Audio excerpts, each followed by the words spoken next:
Susan, butcher box to the rescue. The other night, we had some friends over for dinner and we had no idea what to make. And I was like, guess what? We have a freezer full of meat. So my husband went down and thawed out some chicken from Butcher Box and made the best coq au vin that we've had in a long, long time. Yeah, you'd have been screwed without Butcher Box because I know you ain't got no time to go to the store right now. That's true. I don't have time to go shop for meat or pick out the meat or find the best quality, low-priced meat. So Butcher Box does all of that for me. So true story, my husband's workplace has a Slack channel called Smoked Meats. And I know you can't win a workplace conversation, but he is now because with Butcher Box, his great cuts of meat to the door, they can cook up and take photos of for his workmates. I love Butcher Box, and I think other people would too. Butcher Box is the ultimate convenience. Delivered right to your doorstep, free shipping always, with curated, customized box plans. It's 100% grass-fed beef, free-range organic chicken, pork, raised crate-free, and wild-caught seafood. There are a variety of high-quality cuts at an amazing value with exclusive membership deals. They also provide recipe inspiration, guides, tips, and hacks. Sign up at butcherbox.com/proof and get our special deal. Butcher Box is offering our listeners a free for a year offer, plus an additional 20% off. Choose salmon, chicken breast, or steak tips free in every order for a year. Sign up today at butcherbox.com/proof and use code PROOF to choose your free for a year offer. Plus, get $20 off your first order.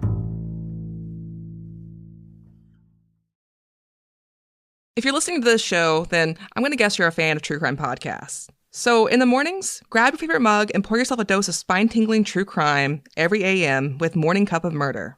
It's a short daily show that's the perfect podcast to incorporate into your morning routine. In less than 15 minutes, you'll hear about a true crime that took place on today's date in history. Each day's dark history lesson will kickstart your morning with intriguing tales of murder, abduction, serial killers, cults, and more. So, pour yourself a piping hot cup of murder every single morning with Morning Cup of Murder. Find it on Apple Podcasts, Spotify, or wherever you get your podcasts.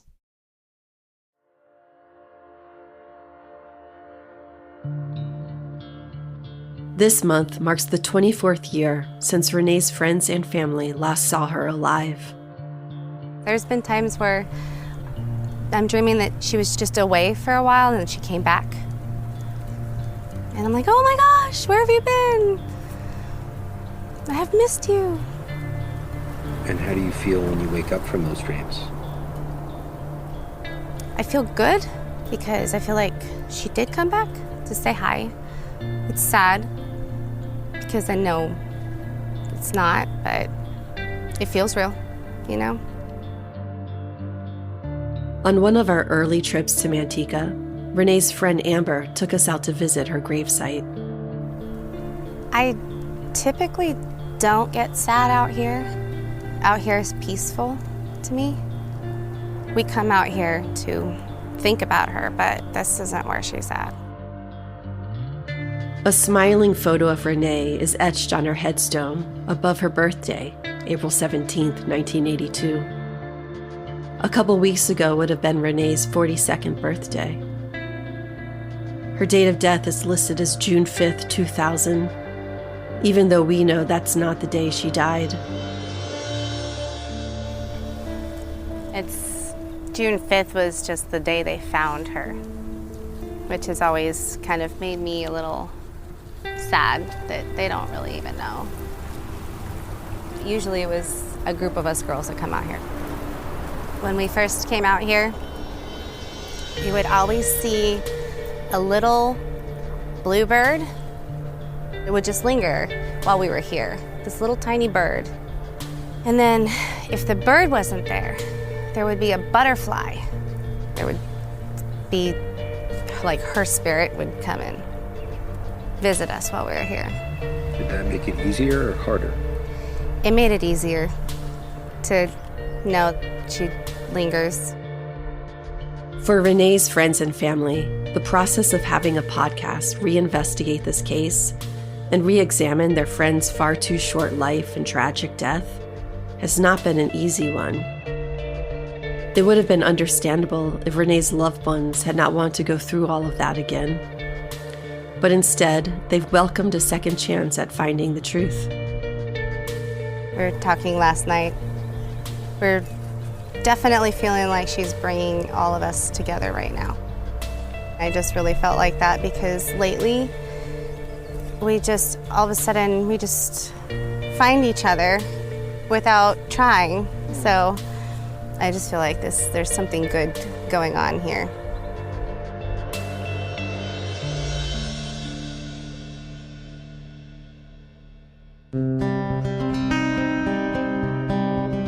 I'm Susan Simpson. And I'm Jacinda Davis. I'm an attorney and investigator. And I'm a true crime TV producer. Proof is a Red Marble Media production in association with Glassbox Media. You can find additional materials about this case on our website at proofcrimepod.com.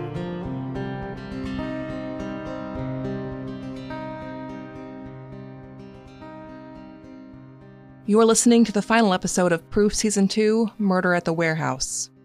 This is episode 17, The Butterfly. I always believed that they were guilty, Jake and Ty. I always believed that the police arrested the right people. I know the evidence wasn't very good as long as Josh Burrows, but I still believe that they got them. For over 2 decades, Donna Ramos believed her daughter's killers had been brought to justice. And now I'm totally thinking that they are both innocent. I just feel like they didn't do it. And I think someone out there did it. Gosh, it just makes me cry. I just cry so much because I feel for Jake. I really feel for Jake. Every time I think of Jake, I'm crying. And I feel so bad for Ty that he was murdered in prison and he didn't get a chance. I just feel so sad and I just cry. Just talking about it right now to you, I'm crying again. Just like the other day when I talked to you, I was crying my eyes out. The first time we reached out to Donna, she'd been hesitant, but she wanted to know more about what we were doing and what we thought we might find. At that point, though, we couldn't give her an answer because we had no idea ourselves. I know it's so hard to open this up and turn everything upside down, so I do thank you for being so open with us. It's not easy. I know. But I said I'm going to talk to them and see what this is all about. I was open. You were open. Mm-hmm. I think in the back of your mind, you even said you still had some questions. Not so much about Jake's guilt or Ty's guilt necessarily, but just questions about, well, who else was there? Mm-hmm. If the state's theory was correct, like, you didn't have all the answers. And it turns out that there's way more questions than any of us ever realized. Donna has not just had to deal with the pain of realizing that 2 innocent men were wrongly imprisoned. She also now knows that her daughter's killer has escaped justice for nearly 1/4 century. What do you want to say to anyone out there who may have information about what really happened? Come forward and just let's get this solved, because now Jake is sitting in prison for a crime he didn't commit. And then Ty's loved ones Mandy lost her dad.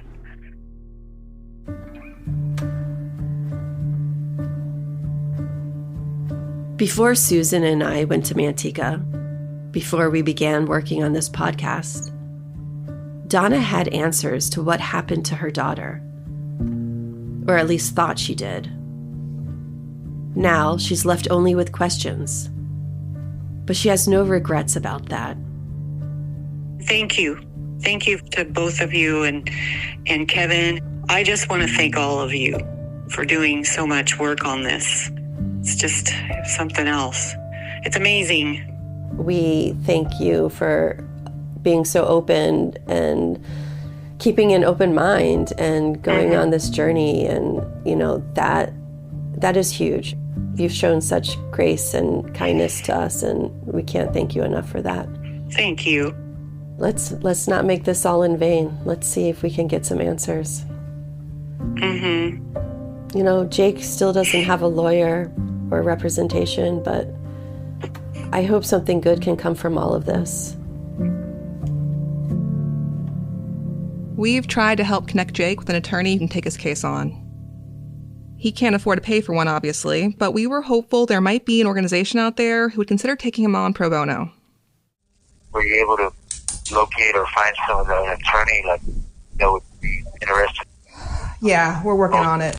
Most people that look at this, get a look at this case and see how tangled up it is and everything, they lose interest in it real quick. Jake's not wrong about that, unfortunately.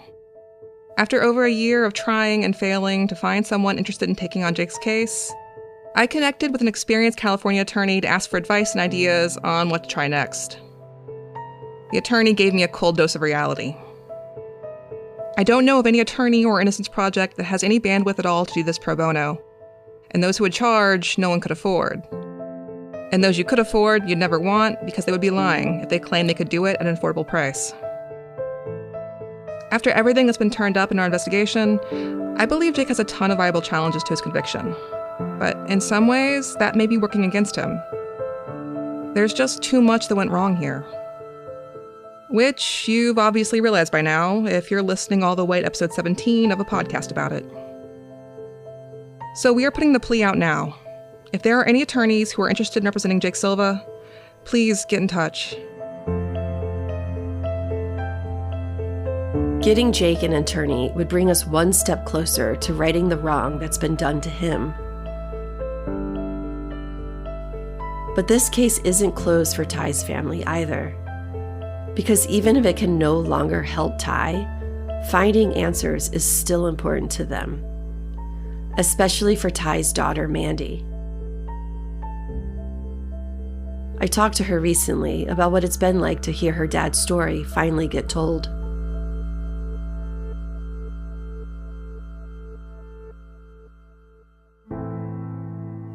Hey, Mandy. Hi, how are you? I'm good. How are you? I'm actually really good lately. Yeah? Do you? Me and Renee's sister have been talking.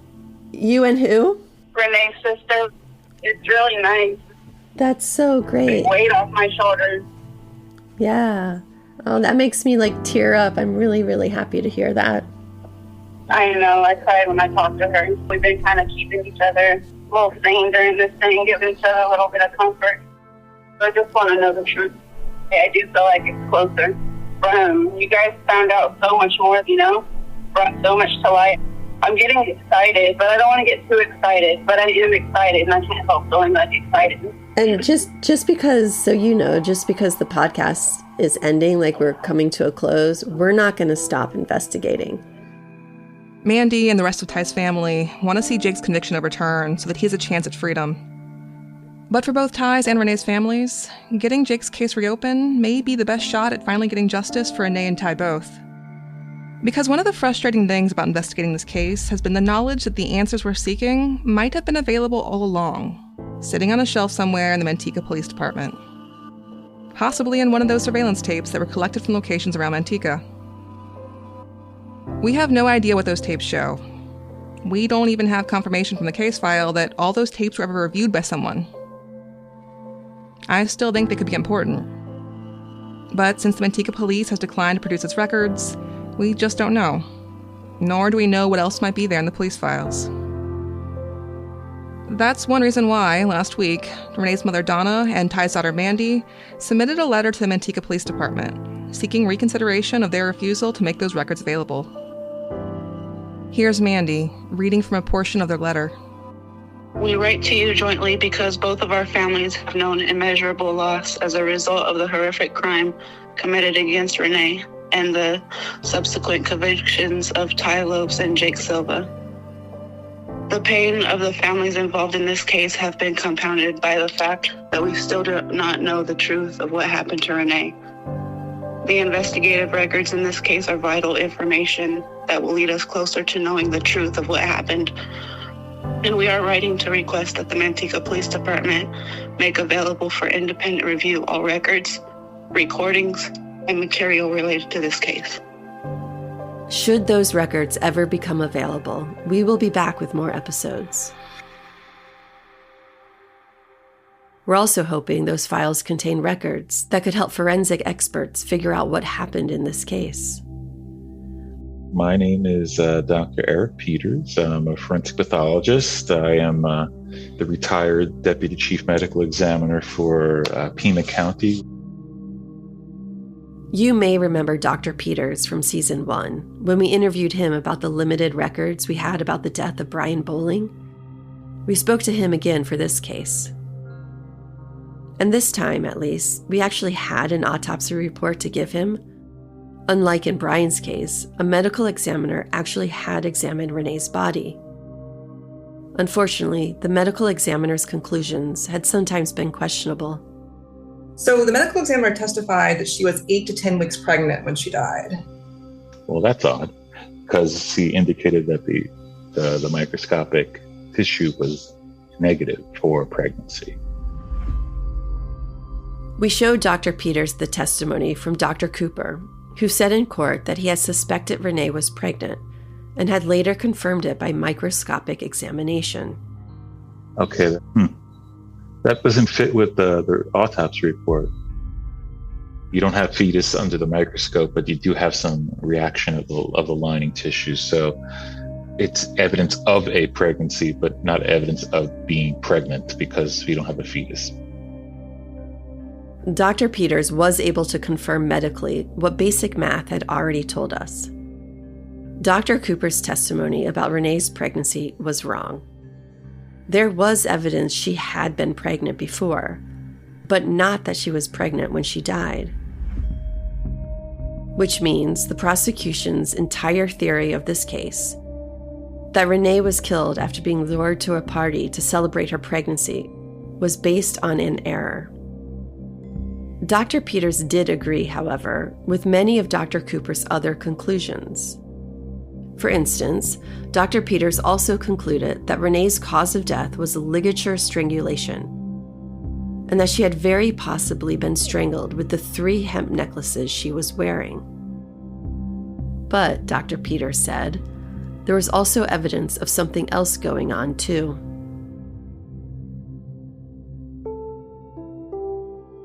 I think there's clearly a ligature strangulation. There are some irregular abrasions on her neck that might suggest there may be an element of manual strangulation. And you have across the neck and then little oval, variably sized bruises on the neck. That's strongly suggests there was a manual component to it, because those little oval areas kind of fit with like someone using their thumb and forefingers around someone's neck.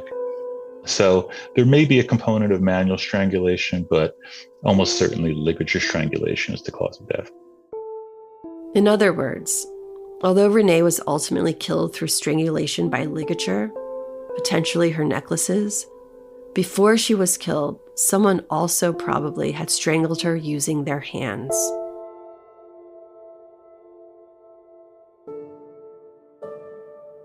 Dr. Peters also didn't disagree with Dr. Cooper's initial assessment of when Renee was likely killed. So he says 1 to 4 from when she's found. Okay. Well, we discussed this previously when we discussed other cases, but time of death is a little bit in the eye of the beholder, only insofar as there's no real biological clock that you can look and say, here is where just like a stopwatch would stop and you could see what time it was on the face of the clock. So we have to kind of use our training and experience, but not necessarily scientific methods to indicate how long someone may have been deceased. Typically, when forensic pathologist testifies in court, the most honest answer is to say, when were they reported missing or last seen or spoken to alive? Not from a specific scientific basis, but from experience. It's more likely that someone who just goes missing is killed closer to the time when they're reported missing. Usually they're deceased not that long after that. It is rare for a missing person's body to be found, and for the estimated time of death to not roughly correspond with when that person was last seen alive. It's possible, though, that this is one of those rare cases. The last confirmed sighting, with no doubt whatsoever, is from 8 days before autopsy. Do you think it's possible she'd been out there for 8 days? With those temperatures, not likely. Dr. Peters said that he couldn't tell us with scientific certainty that Renee couldn't have died on May 29th, the day of her last confirmed sighting. But for Renee to have been there at the Home Depot for 7 days before she was found, while not impossible, does seem very improbable. She looks to me, I know nothing, but just eyeballing it, she looks like she's not that decomposed. I agree with you. She doesn't look markedly decomposed, that's for sure. Every crime scene is different, and various factors can affect the rate of decomposition. Some things are likely to slow it down, some things to speed it up. So when she was found, she had been totally covered with the insulation. Well, insulation is insulation, and it will protect against some of the cold. It would actually increase heat. More insulation means more heat retained, and more heat retained means likely faster than normal rates of decomposition, not slower. Though the exact impact that may have had in this case is hard to predict. However, I am confident that she didn't die. Let's see, she was found the 5th of June of 2000, and I don't think she died on the 5th.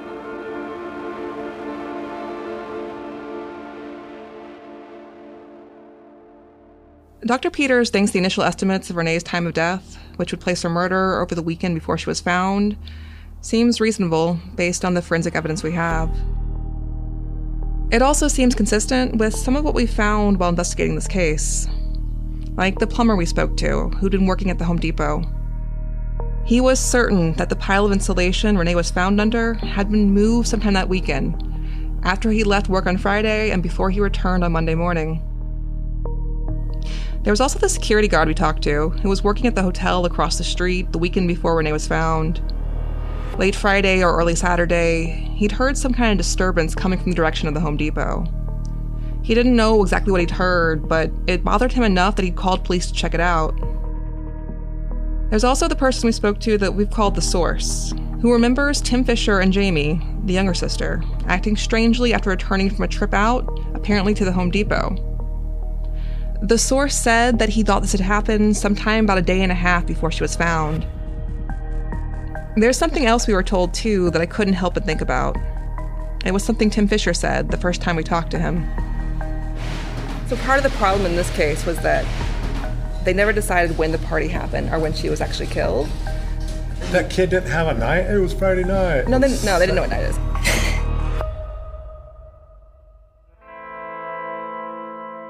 There's only so much a forensic pathologist can determine about likely time of death. Medical science can give us an estimate, but cannot tell us with certainty when Renee died. There are other forensic techniques, though, that in the right circumstances can offer more definitive answers. Where medical science can't give answers, sometimes insects can. My name's Dr. Crystal Hans. I'm a member of the American Board of Forensic Entomology. So I'm one of 23 board-certified forensic entomologists in North America. Did you say one of 23? Like 2-3? 2-3. Yeah, it's a small field.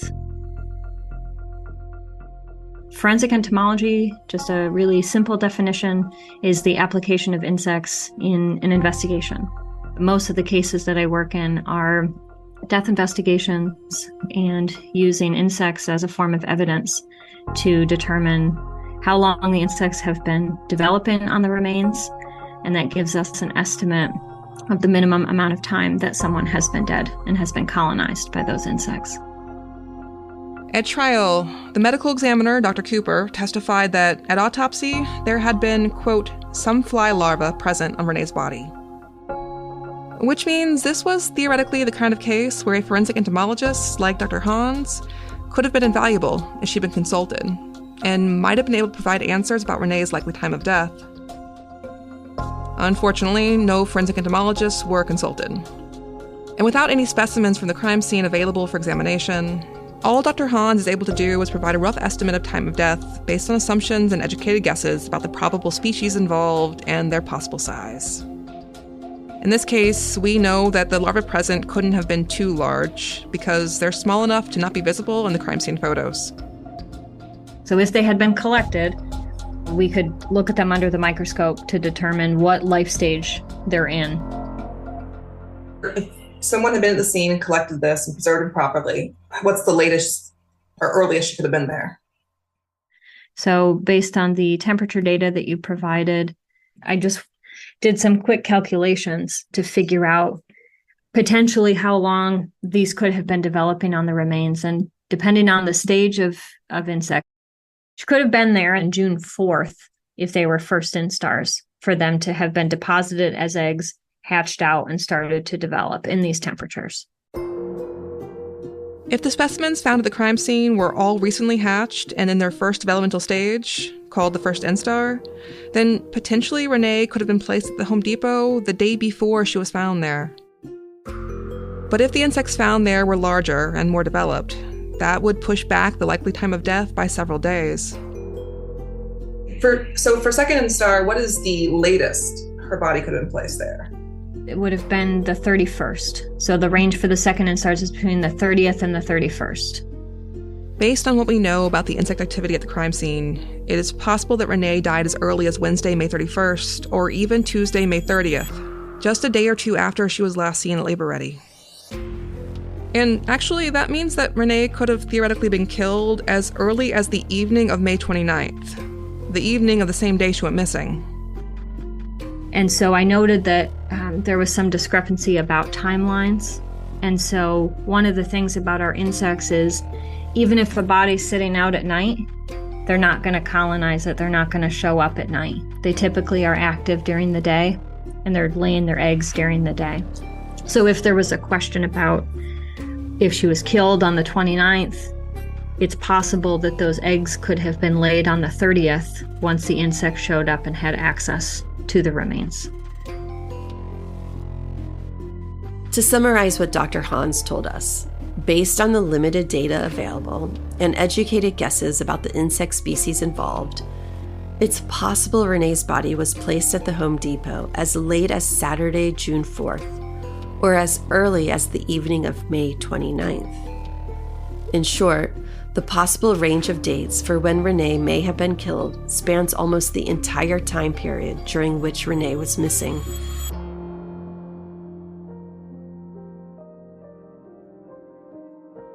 Oh, so we just don't know. Yeah, not without having a sample to be able to properly analyze and figure out what life stage and what species as well. But there's one quick note at the bottom that says, insect larvae collected and repackaged in BPB. And then what? And then where did they go? And what? I don't know. But it does say that so they were collected at some point. Were they repackaged? Were they kept? Were they stored somewhere? A decent chance they were. Okay. From what we can tell so far, they haven't tossed the files and evidence out. Okay. If I had to guess, whatever they collected and repackaged is still sitting there somewhere. Okay. Well, the hope, I guess, is to find it and that the maggots are still usable. At this point, finding any of the preserved insects from the crime scene is probably a long shot. But Dr. Hans told us if we ever did manage to find them, she'd be willing to give it a look and let us know if any more answers can be found there. I'll definitely let you know how the search goes with other bugs, but that would be great.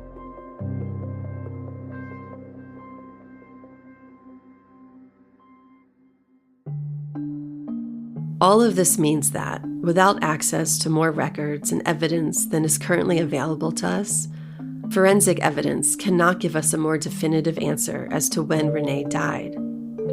Still, based on what we learned from Dr. Hans and Dr. Peters, it does seem like we can say, with some confidence, is that it's unlikely Renee died during the day on Monday, May 29th. At a minimum, she was likely alive until that evening.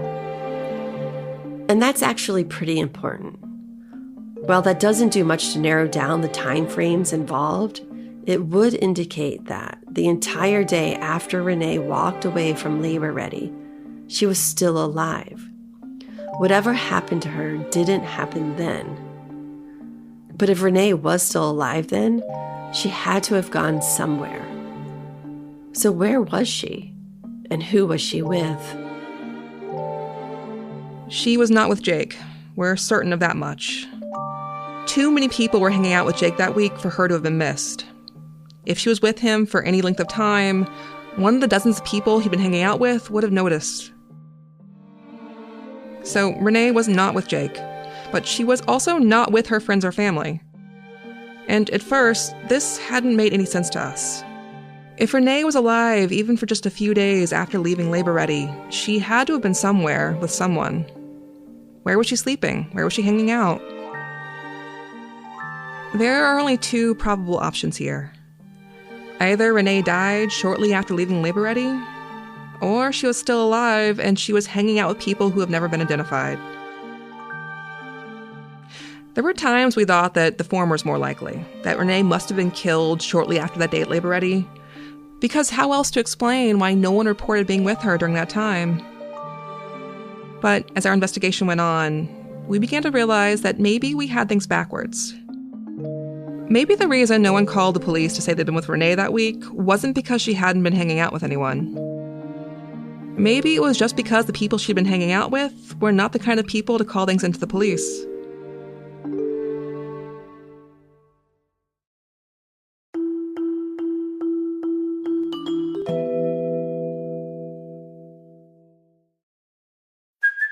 Hey, it's Kaylee Cuoco for Priceline. Ready to go to your happy place for a happy price? Well, why didn't you say so? Just download the Priceline app right now and save up to 60% on hotels. So whether it's Cousin Kevin's Kazoo Concert in Kansas City, go Kevin, or Becky's Bachelorette Bash in Bermuda, you never have to miss a trip ever again. So download the Priceline app today. Your savings are waiting. Go to your happy place for a happy price. Go to your happy price, Priceline. Hey everyone, before we continue with this episode, I want to tell you about another podcast. Have you ever wondered what it feels like to watch your house burn down or be attacked by an alligator or learn that your spouse hired someone to kill you? If you're dying to know, then What Was That Like is the podcast for you.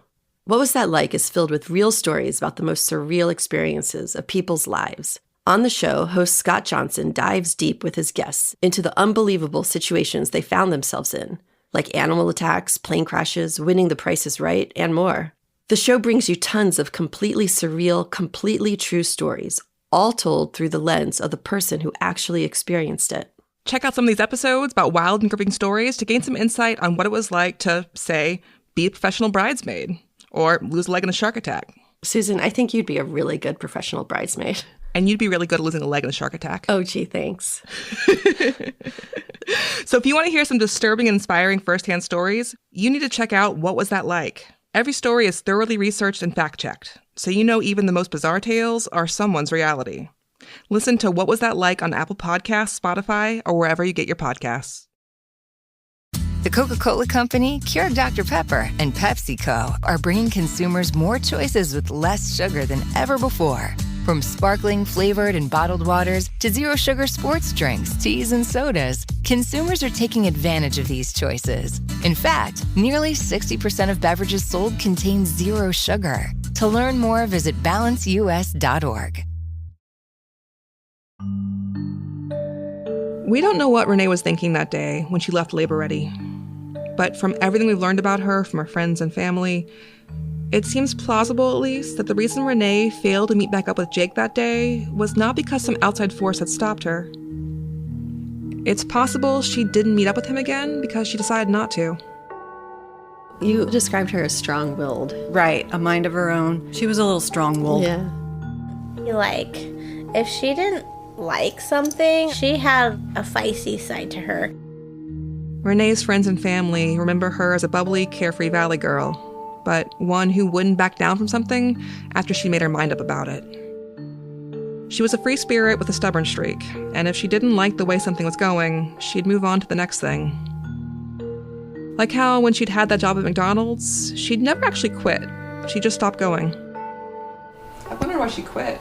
Probably because it was constricting for what she wanted to do. That would be my guess, is she probably just got sick of it. It was one of those things that if she didn't like it, that she wouldn't do it.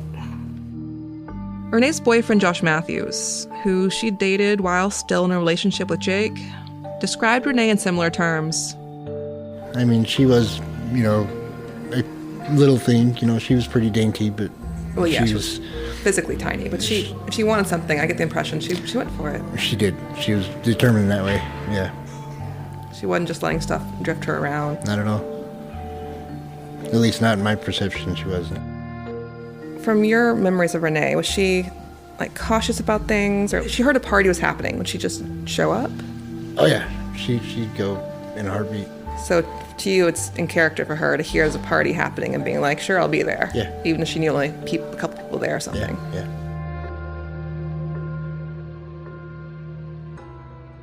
So in figuring out what happened to Renee, I don't think we can rule out the possibility that wherever she was, it was somewhere she had decided to be. But if Renee had still been alive that week, wouldn't she have gone to her friends? Wouldn't they have seen her? Well, I'm not sure we can assume that either. In the last weeks and months of her life, Renee's friends describe how she seemed to be peeling away from her old life. Not in a normal growing up kind of way, but in a concerning way. They were worried, and they'd been trying to find a way to bring her back. I know I certainly did. I was the pushy one, and I feel like maybe I was too pushy. Because she didn't like anyone telling her what to do. So but we did try to bring her back. Amber and Renee were close friends, but at that precise moment in time, things between them may have been a little tense. Because the last time Amber saw Renee was when Amber had been punching Jake in the face in retaliation for him hitting Renee. Punched him in the eye because she always would say that she couldn't break up with him because if she looked him in the eyes, then she couldn't leave him. So I punched him in the eye. And she was there, right? Yes. I'm sure she was not happy with me. I bet there was a part of her that was. Yeah. But it wasn't very much longer after that she disappeared. Many of Renee's friends we spoke to described how complicated and confusing this time was, trying to navigate this whole situation. Her friend Jackie told us how Renee's decision to stay with an abusive partner had impacted their friendship. I feel like that's kind of where my relationship with Renee got really hairy. The last day I saw her was, in English class, and she sat behind me and she taps me and she's like, "Hey, can I have paper? I don't have any." And I was like, "Yeah, here." And I didn't even look at her, just tossed it over my shoulder because I was just like, I'm so mad that you're staying in this. I feel like at that moment that was my disconnect with her. That's when I was like, you're choosing this. Do you think she felt that judgment from you? Oh, I was not discreet with it. Yeah. It wasn't, I wouldn't yell at her. It was just, I became very cold. But she knew it was coming from a place of concern and love, not... I mean, probably. Yeah. And it's not we were that all there's... too close. Oh, yeah. Mm-hmm. We all had, it was just I think she knew that everyone was concerned, From talking to Renee's friends over the past year, I know them well enough by now to know that if Renee had ever called them for help, they would have dropped everything to be there for her. And I'm certain Renee knew that too. But at that particular moment, on Memorial Day in 2000, I could believe that Renee might have hesitated to reach out to them and decided to go somewhere else instead. We don't know what Renee was thinking that day when she left Labor Ready or where she went after. But based on everything we know now, here's something we think is pretty likely. When she left Labor Ready, Renee was probably in search of a place where she could go take a nap. In the past 24 hours, it doesn't seem like she'd slept much at all. The night before, she, Jake, and Ray had spent most of the night running around, skating, and hanging out. That morning, Ray had been so tired that he didn't even try to get a job at Labor Ready. He needed the cash for court the next day, but he decided instead to go straight to the park to take a nap. Jake stayed there with Renee for a couple more hours, but then he too left and headed to the park to take a nap as well, leaving Renee by herself to try and earn money to pay off his court fines. While waiting to see if she got a job, Renee kept falling asleep in her chair, until apparently she was woken up by a man with a handlebar mustache. One witness who was there that morning told us that he remembered Renee and this man getting into some sort of argument or tense discussion. He didn't know the context, but Renee had seemed uncomfortable. All of this is why, when Renee left Labor Ready a little while later, I think she could have been annoyed and frustrated, and was probably looking for somewhere to go sleep. Maybe somewhere more comfortable than under a bush at the park, which is where Jake and Ray were. Renee's friend Tim Fisher had spent time in the streets as well. He knew exactly what that would have felt like. Well, because when you're on the streets, it's really not that comfortable. It's kind of cool when somebody says, I got a bed, I got a couch. And it's like, man, I kind of want to stretch out. I want to go to sleep, you know? Just to have one warm good night. Yeah, it feels good. After leaving Labor Ready that morning, it's possible Renee decided just to go off and hang out somewhere else for a few days, to get some space from Jake and do her own thing for a little while. And actually, something like that is exactly what Renee's friends thought had happened when they first heard Renee was missing.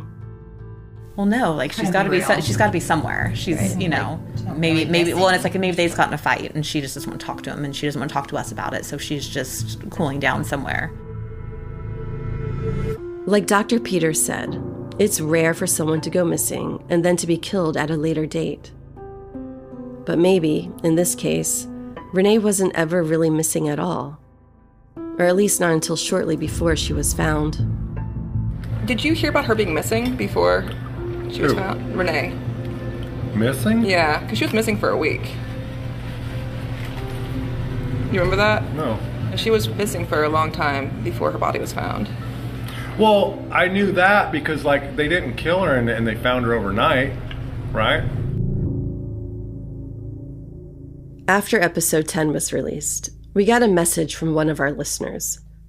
He'd heard us talking on the podcast about how there'd been these rumors about Tim Fisher, but how they hadn't made any sense to us at the time, because we had no reason to think Tim and Renee even knew each other. And the listener wrote in to say there was something he thought we should know. I knew Renee because she was just a little bit younger than me. I didn't really talk to her too much, but I knew Tim pretty good. And I seen them in my buddy's house, and they were there like they were together. What do you mean by that? Like they were an item. Wesley is from Antigua. Back then, he didn't know too much about this case, but he's never forgotten it. He's always remembered how, not long before Renee died, he saw her at a house with Tim Fisher. It was right before all that happened with her. It could have been the time part when she was missing, like the week before she got killed. They were there. They had like a bed made up. And did it seem like she was, just hanging out for a bit, or were they there for? They were obviously there for the night before that. Can you give me an idea of where the house was? It was over in Powers Track. It was like it was a circle of people that none of her friends know, or nobody that she would hang out, or anybody that she talked to would be hanging out with at all. Powers Tract is a neighborhood on the south side of Yosemite Avenue.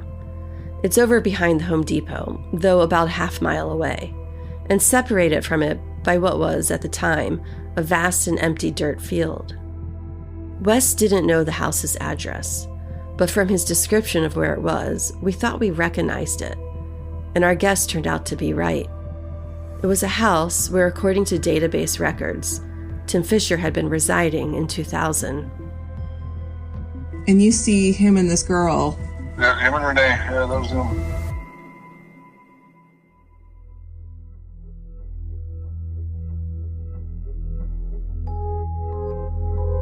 There was nothing particularly significant about what Wes saw. Renee was just there with Tim, standing by a mattress made up on the floor in the room where Tim was staying. Did it seem weird to you at the time, even before all this happened? It didn't seem that weird, but it just seemed like I mean, there's a little mismatch there. He was 28, she was 18. But you don't recall her seeming uncomfortable or anything? No, not at all. Wes thought, from context, that Renee and Tim had been together as a couple, that they'd had a romantic relationship. It wasn't just like she's riding in the car with him or something. I mean, they were there together. That was just my assumption from the way they were acting in front of me. Like she was standing right next to him. Wes told us he doesn't think Renee was hiding or anything like that. Not from what he could remember of the situation. It wasn't a secret that she was there at the house on Powers Tract. She was over there with Tim, and the circle of people there were all a lot older than her. Nobody over there really knew her. And so that's why her friends or anybody else that you talked to didn't really know anything about that part of what she was doing. That's how she could be missing and not really missing at all. Yeah. It was just an isolated incident where I ran into her there. But I just know that was her with him there in that capacity. I only remembered seeing her there because of what happened after. You know, well, I mean, it had to be right around the time that, I mean, it was summertime. Obviously, the identity of the girl that Wes saw is of extreme importance here. There are other girls Tim hung around with, after all. Other young blondes, even. Wes told us he knew those other girls, too. And the girl there with Tim that day wasn't any of them. He's sure it was Renee. Yeah, no, it was her. Definitely her. Because I knew who she was. And I knew that I didn't know she had the other little boyfriend, Jacob or Jason or whatever his name is. Is there any doubt in your mind this girl was Renee Ramos? No doubt. Okay. I know who it was. Did you know, like, Jake, her boyfriend or anything, or? I didn't know him at all. Like, Ty, I wasn't a big fan of Ty. Oh, you knew Ty? Yeah, I knew Ty.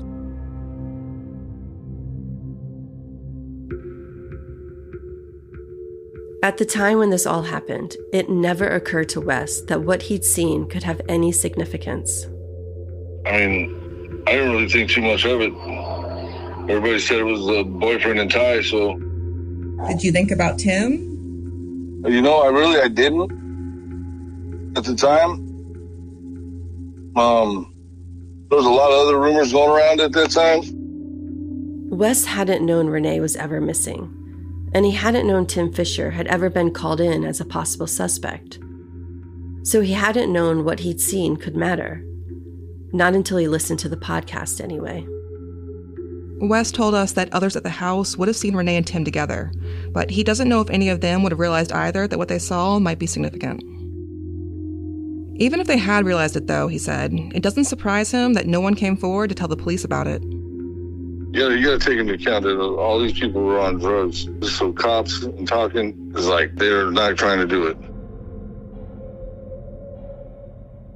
The first time we talked to Wes, he told us it hadn't been long after he saw Renee and Tim together that he'd heard about Renee's body being found.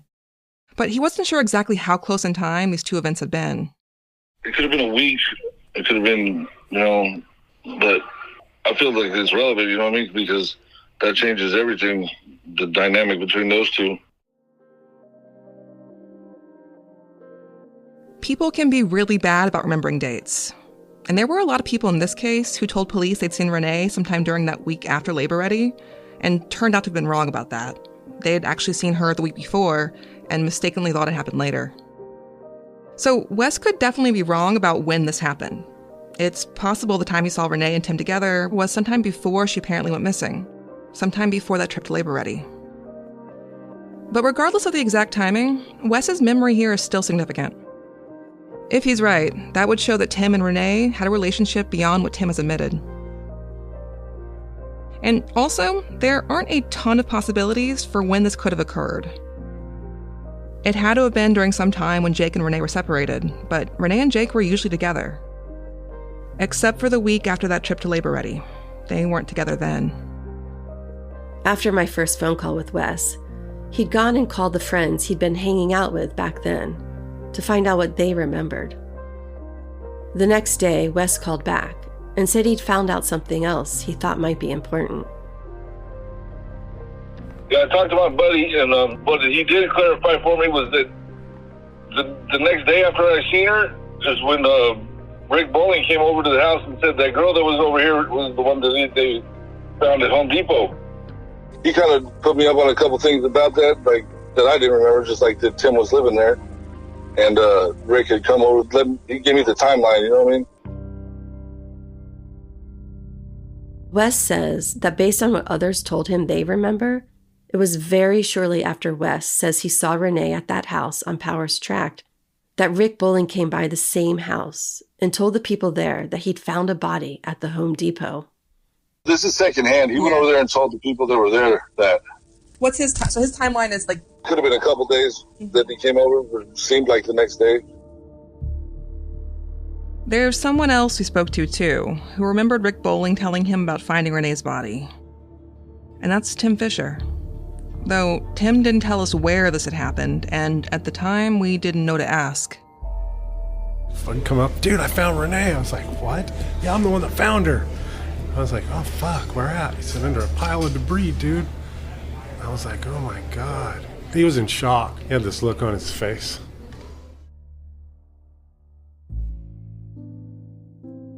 If Wes is correct about what he saw, then he's not the only one who would have seen it. From what he describes, Tim and Renee weren't in hiding. They weren't trying to keep anything a secret. There were others who would have seen them at that house. Someone I talked to told me that they were surprised that you came forward.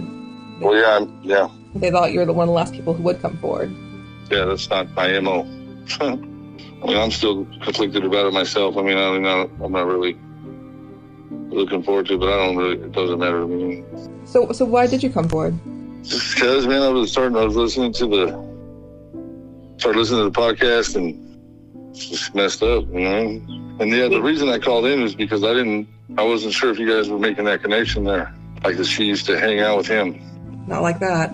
Yeah, well, it was like that, yeah. As far as everything goes, like what happened, I can't ever say for a fact, but I've seen her with him, and I was just trying to connect that dot for you guys.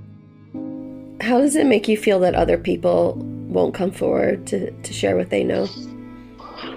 It's whatever, man. It's on them. I mean, they gotta live with themselves if they know more. I mean, there's plenty of people know more than I do. So I don't really know nothing, but I'm gonna try to tell you what I do know.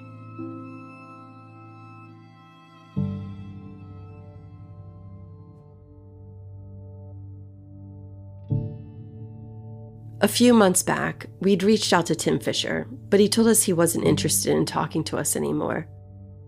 But recently, we had to reach out to him once again. After talking to Wes and hearing what the source had to say, we needed to ask Tim about it, find out what he had to say. It could be that Tim has a good explanation for what both these witnesses told us. I reached out to Tim Fisher for a statement about the new information we've learned. Yeah. And he replied to me. He said, both of those statements are lies, hun. You are dealing with a lot of crazy idiots and can leave me out of it. I've heard enough of your crap, TY, which I think means thank you. As of now, Wes is the only one who is willing and able to say that he saw Renee Ramos at the house in Powers Tract with Tim Fisher. So, it is Wes's word against Tim's. Wes is willing to say what he remembers, publicly, under his own name, and, if ever requested, to do so under oath, under penalty of perjury. Obviously, it's a big deal if Tim was there with Renee in that time period. If I was him, I wouldn't want to admit that either, you know what I mean? Wes is right. Even if he had nothing to do with Renee's murder, you can see why Tim might not want to admit being with her the way Wes remembers. It doesn't look great for him. At the same time, though, what Wes says he saw doesn't tell us anything about how Renee died. It just tells us more about where Renee was during the week after her friends and family last saw her. It's also worth at least mentioning here that when it comes to the unverified Manteca rumor mill, most people who think they know how Renee died don't actually think Tim did it. Even people like the source, who remembers Tim acting real sketchy in connection with the Home Depot, doesn't think he was responsible for this crime. And how did he get involved in this? Tim Fisher? Well, I don't know, so much involved other than showing up at the Home Depot with Jamie. He moved away sometime a little bit after or something. He moved away right away. He did, huh? Yeah. Yeah. I think he knew it was up. I could tell he was nervous. Well, he was there. He knew something, right? At least at the Home Depot end of things. But you never heard that he was involved in the actual murder? No, not at all. According to Tim, he never left town. Oh, no, he left town. I remember it clearly. He left town. I don't know where to, and I don't know for how long. Because it looked bad when he did. I remember it clearly. It looked terrible. For the most part, the rumors about that house on Pastana Avenue aren't actually about Tim. Even Eric Greer, in that video statement he made, never says that he personally thinks Tim was responsible. He just says that people thought Tim was the one who did it. As for who these people supposedly are, Eric only ever named one of them. And that's Liam. His girlfriend was Julie, the older sister, and he lived over there too at that house on Pastana Avenue. When I talked to the source, Liam was someone he'd been curious about. He wanted to know what Liam had told the police about all this back then. Yeah, how about Liam? Did they ever give him anything? They never talked to like him. that? They never talked to him. They never talked to him? They never talked to Liam. They left him out of it? In the reports, the only time he shows up is there's a quote. So Eric goes to police. He's like, Liam says that Tim Fisher did it. And that's the only time Liam's name really gets brought into the file. Not even the case. Not even the case. Yeah. But they never talked to Liam? See, they protect him like that. I don't know what it was. I don't know. I don't know why. The police never got a statement from Liam, and unfortunately, we never talked to him either. Hey, what's up? Hey. We just knocked on Liam's door, and he wasn't home, but his wife and his mom were home. But essentially his wife, she wasn't very friendly towards us. She said he left everything behind from that part of his life, and not to get our hopes up that he wouldn't talk, that she doesn't think he'd ever talk to us, that that's the past and he wants nothing to do with it. Well, that's an awfully strong statement for someone. Yeah, and she's like, well, why would he talk to you? And I said, because he might know something that could be helpful. And, you know, even though it was a long time ago and he's changed his life, maybe he'd still want to help if he could. And she shut that down. Like, she didn't want to hear anything at all. When Liam didn't call, we sent him a letter explaining who we were and why we wanted to talk to him. But we never did hear back.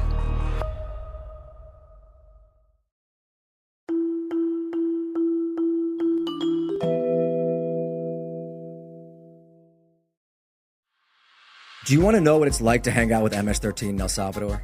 How the Russian mafia fought battles all over Brooklyn in the 1990s? Or what about that time I got lost in the Burmese jungle hunting the world's biggest meth lab? Or why the Japanese Yakuza have all those crazy dragon tattoos? I'm Sean Williams. And I'm Danny Gold. And we're the hosts of the Underworld podcast. We're journalists that have traveled all over, reporting on dangerous people and places. And every week, we'll be bringing you a new story about organized crime from all over the world. We know this stuff because we've been there. We've seen it. And we've got the near misses and embarrassing tales to go with it. We'll mix in reporting with our own experiences in the field, and we'll throw in some bad jokes while we're at it. The Underworld podcast explores the criminal underworlds that affect all of our lives, whether we know it or not. Available wherever you get your podcasts.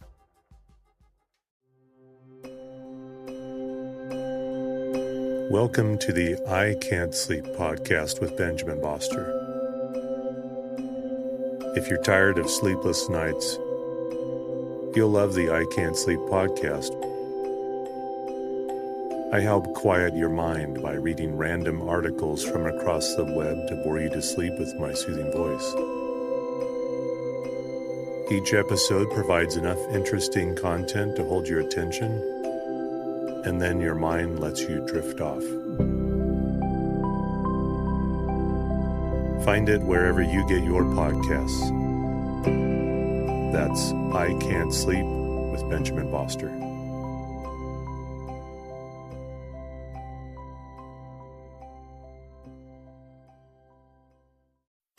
Fargo, the new virtual assistant from Wells Fargo, makes banking faster and easier. Like this. Fargo, what's my checking account routing number? And this. Fargo, turn off my debit card. And this. Fargo, what did I spend on groceries last month? And that's just the beginning. Do you, Fargo? You can.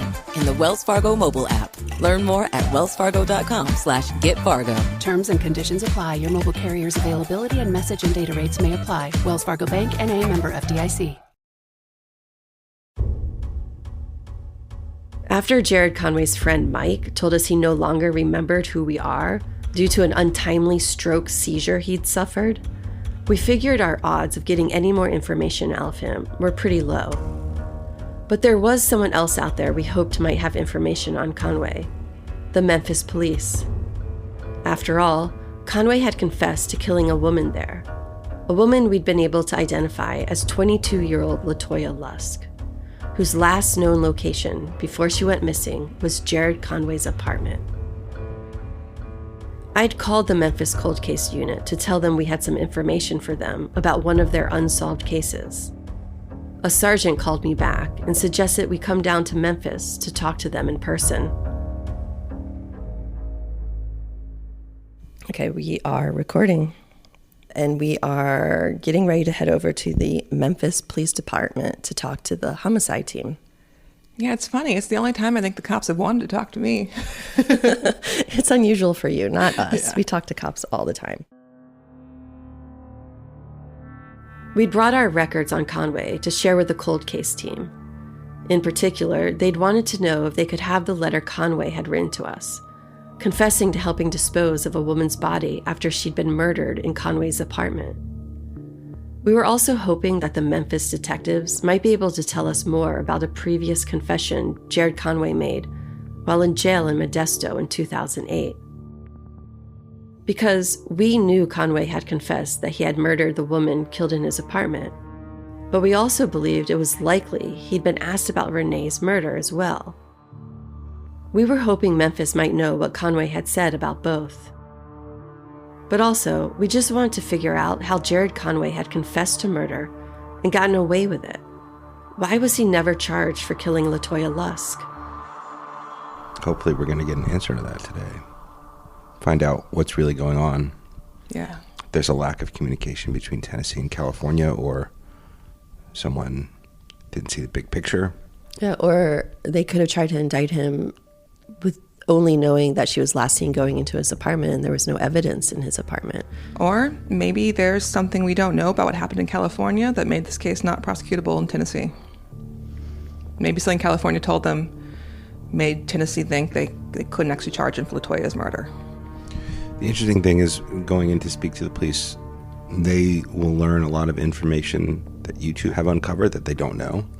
And it's quite possible that we'll leave with a lot of information about Jared Conway. Well, I'm hoping they will. I'm hoping they'll tell us things. Hopefully this is a two-way conversation. Yeah, I mean, I have no reason to think it won't be. When I spoke to one of the detectives, he was very interested in what we had found out and asked if we could come down and talk to him and share our information, and that they had information in return to share with us. So I'm very hopeful that, we'll leave with a lot more information than we even have now. We were far too optimistic. There was no two-way conversation as we had hoped. The detectives accepted the information we had about Jared Conway, but there wasn't much they could tell us. Okay, so we are back. We met with the Memphis Cold Case Unit. They had 5 detectives there to talk to us. They were happy to hear from us and hear what information we had to share. Maybe not so much on sharing information with us, but we did learn a little bit more. They confirmed that Jared Conway was their suspect in the case. He was the one who was referred to the prosecutor's office, and for reasons we still don't know, the DA's office here in Memphis declined to indict him for the murder of LaToya Lusk. One thing the detectives in Memphis did tell us was that as far as they're concerned, LaToya's case is closed. They sent it over to the DA's office and recommended that Jared Conway be indicted, so their job was done. But the Shelby County District Attorney's Office had declined to indict him for reasons unknown. The sergeant we met with today, one of them at the cold case unit, said, you guys need to go talk to the prosecutor's office. Here's a number. See if you can get a meeting scheduled before you leave Memphis. So we're on standby for that meeting and hoping that happens. And hopefully he can tell us a little bit more about what happened and why Jared wasn't indicted. The Memphis Police Department was apparently never told that while in Modesto, California, Jared Conway had confessed to murdering a woman in his Memphis apartment. The detectives we spoke to seemed completely unaware of it. But that doesn't mean officials in California never told Tennessee about Conway's confession. It's possible the prosecutors in Modesto did contact Memphis, but they spoke with the prosecutors there, not the police. So whatever information was exchanged between Modesto and Memphis, it was with the prosecutors, and the police department was not apparently involved in that. We also mentioned to them another case we've been looking at. That's Mary Nelson, who was murdered in 2006, in circumstances that sounded eerily like what we know of Renee's case. And, I wouldn't normally say that's a connection exactly, except for the fact that Junior has always remembered that when Jared would tell him about whatever trouble he was in Memphis, the name Mary came to him. Like, he always thought it was Mary was the name of the girl that was... something happened there. Now, he also remembers Jared telling him a story about the apartment, which very much seems to be LaToya. Yeah, it could be that he, for some reason, thought LaToya's name was Mary. We don't know. Or it could be there's a second person, and that's what we're trying to figure out. So stand by for a prosecutor meeting. We did meet with the DA investigator, but he either knew nothing about the cases we were looking at or wasn't willing to tell us anything he did know. So, as of now, we still don't know any details about Jared Conway's confession in Modesto, California, or whether he was asked about Renee, and if he was, what he said. Nor do we know if Conway had any role in the 2006 murder of Mary Nelson, a 19-year-old girl who was strangled and left in an abandoned building in the same Southeast Memphis neighborhood where Jared Conway lived. But if Conway was involved there, that one won't be hard for investigators to figure out. DNA of Mary's probable killer was found on the shirt that had been pushed up around her neck. And sometime after 2008, that profile had a hit on CODIS, the federal DNA database. Though we don't know who it matched to, as Memphis declined to prosecute whoever it was. We also don't know if officials in Memphis plan on pursuing any further investigation or prosecution on Conway for his role in LaToya Lusk's murder in 2007. But in the event Conway ever does get paroled in California, I hope Memphis will strongly consider reopening the case. We asked the Memphis Police Department for an update on LaToya's case and Mary's case. They said they were working on a statement for us. We have not yet received it.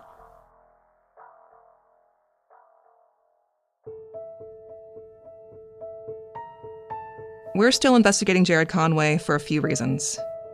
There are some cases in Tennessee we'd like to know more about.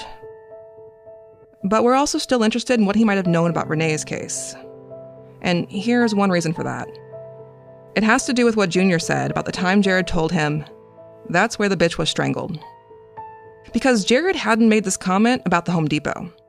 He'd been talking about some other location. He and Junior were coming back from Modesto, heading to Jared's mom's house in Manteca. Junior was driving. And on the way, Jared had asked Junior to pull off the highway and take a shortcut up Austin Road. Though the route he told Junior to take was actually longer.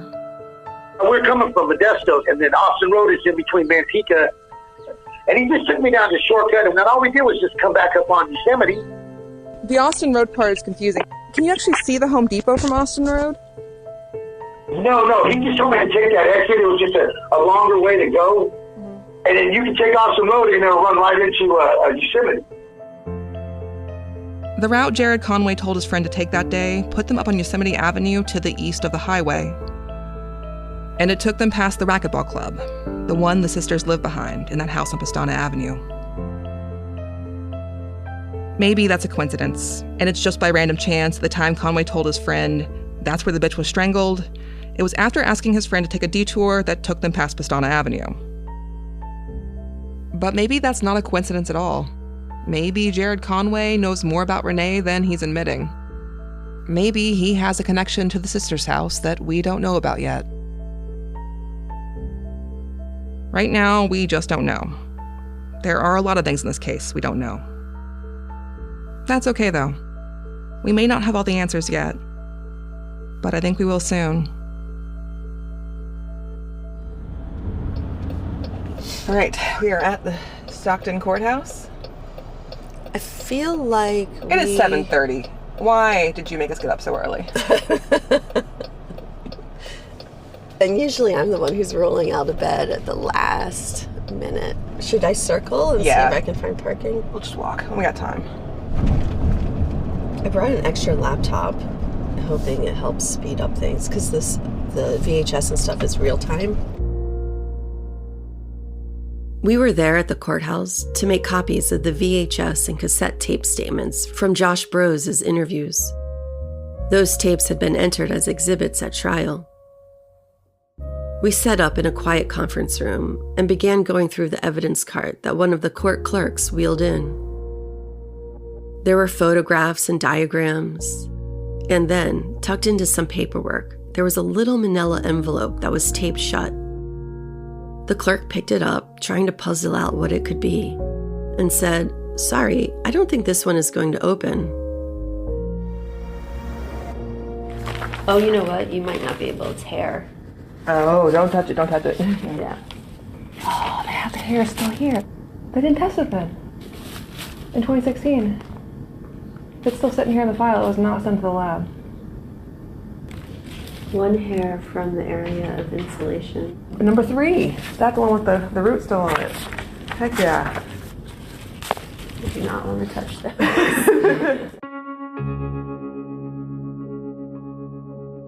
The bag containing the unidentified pubic hair found near Renee's body was sealed tight.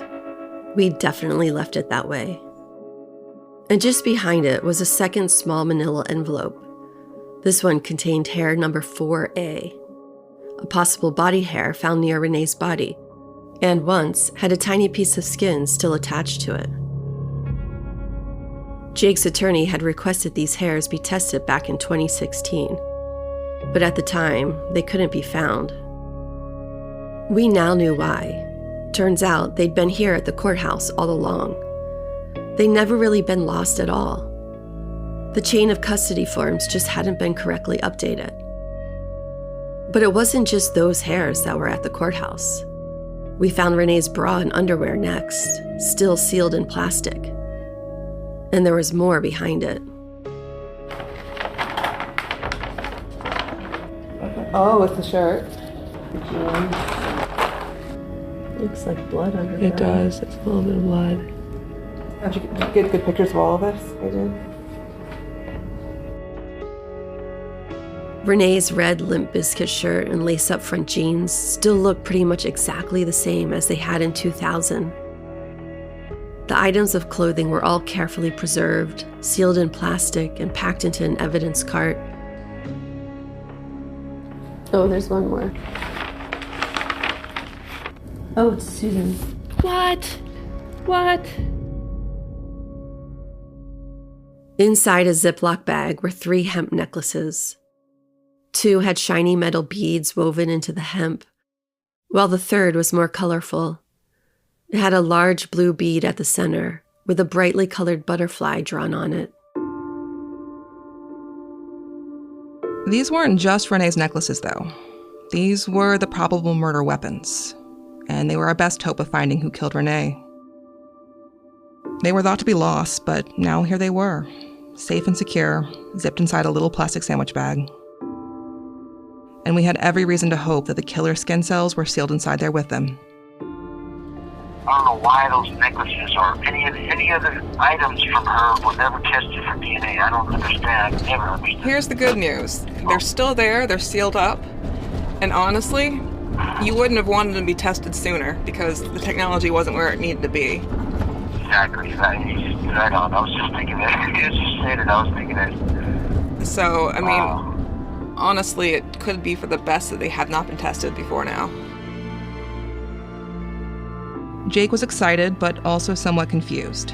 If Renee's clothing and necklaces have just been sitting in the courthouse all this time, how come his attorney hadn't been able to test them back in 2016? Does it say in the paperwork, or did he say that he tried to find it? Yep. I think they couldn't find them and didn't realize they were at the courthouse all along. What was it doing at the courthouse? They were exhibits. They were trial exhibits. 23 years later, they're still sitting there? Mm-hmm. Yeah? Okay. I can't wait. I can't wait to see the DNA pops up.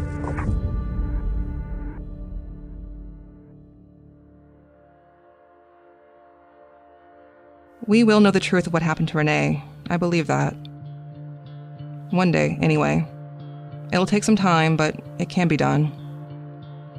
Jake needs an attorney first, and once he finds one, he can seek DNA testing from the court. We're hopeful prosecutors won't oppose that. After all, they didn't oppose testing back in 2016 when it turned out the evidence was missing. So now that it's been found, I hope they haven't changed their minds. There are never guarantees with DNA testing, especially in a case that's 24 years old. But from all appearances, the evidence here has been preserved well. I am optimistic that the answers we're seeking are there and will be found. But before we end, I would like to put out a personal plea to the San Joaquin County DA's office. Please, take a look at this case for yourselves. Review the evidence, talk to witnesses, and fix what happened here. The DA is fully empowered to right this wrong if they so choose. They have the power and obligation to affirmatively see the justice be done. They don't have to wait for Jake to find an attorney. They don't have to wait for DNA testing. They just have to recognize the injustice that was done here and decide to take action. Jake has survived so far against all odds, but the odds run out for everyone eventually. And the longer this takes, the more likely it is that, as already happened for Ty Lopes, this injustice will become one that can never be remedied. So that's it for now. This is the last regularly scheduled weekly episode of Season 2. But it will not be the last episode of Season 2. Our investigation is not ending here. We don't know what the path ahead for Jake looks like. We don't know how long it might take. But Jacinda, Kevin, and I will collectively keep banging our heads against the wall until something finally gives. And the recently rediscovered evidence can be tested for DNA. In the meantime, we'll still be here working on the case. Still trying to find people, still talking to anyone who wants to talk to us. And when Jake finally does win his freedom, there's something I'll be getting that I never planned on doing before. You know, Susan said she's going to let you do her first tattoo. She don't even know what she wants it. I think she said a bat. Remember the story you told her about, like, saving the bat? I've saved a few of them over the years. Yeah. I was thinking I should get a bat, too. A bat or a tarantula. I can just draw that with, I don't need a pattern or nothing. Because everything I use in here is all homemade, you know, so. You're going to have to practice on a tattoo gun.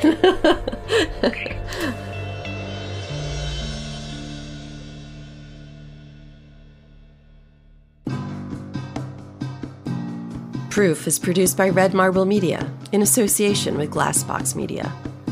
Kevin Fitzpatrick is our executive producer, and our theme music is by Ramiro Marquez. A special shout out to Michael Ulatowski, who edited every single episode this season.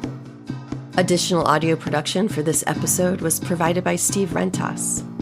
Our archivist is Amory Davis, and our webmaster is Clayton Brawley. We can't thank Skylar Park enough for managing our social media and supporting what we do at all hours of the day and night, no questions asked. Thank you to our sponsors who help make this podcast possible. Follow us everywhere with the handle @ProofCrimePod and on our website, proofcrimepod.com. Send us your questions and comments at proofcrimepod@gmail.com.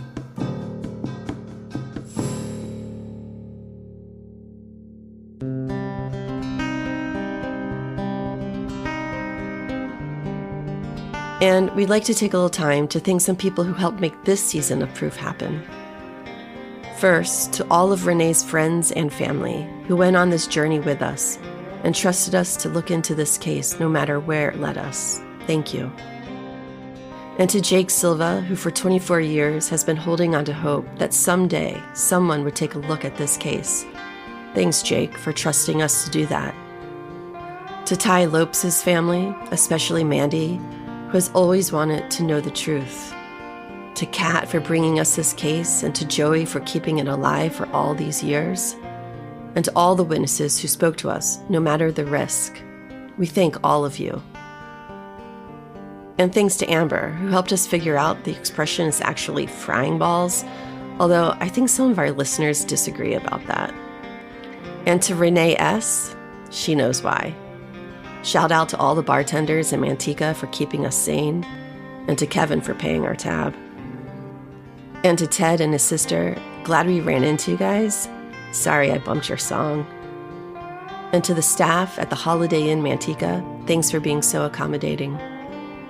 And to our families back home, who hold down the fort while we're on the road, sometimes for weeks at a time, making it possible for us to do what we do, a huge thank you to you. And to all our listeners, thanks for the messages and posts and words of encouragement. And thank you for listening week after week. The more people who hear this story, the more likely we can help both Jake and Renee get the justice they deserve. And lastly, to Kevin and all his charm, who makes it all happen, whatever it takes, because he believes the truth is worth it. If you have any information related to this case, we'd love to speak to you. No matter how small a detail it may seem, it just might be more important than you realize. You can reach us by email or leave us a voicemail at 929-267-3172. That's all for now. Thanks so much for listening. We hope to be back soon with an update.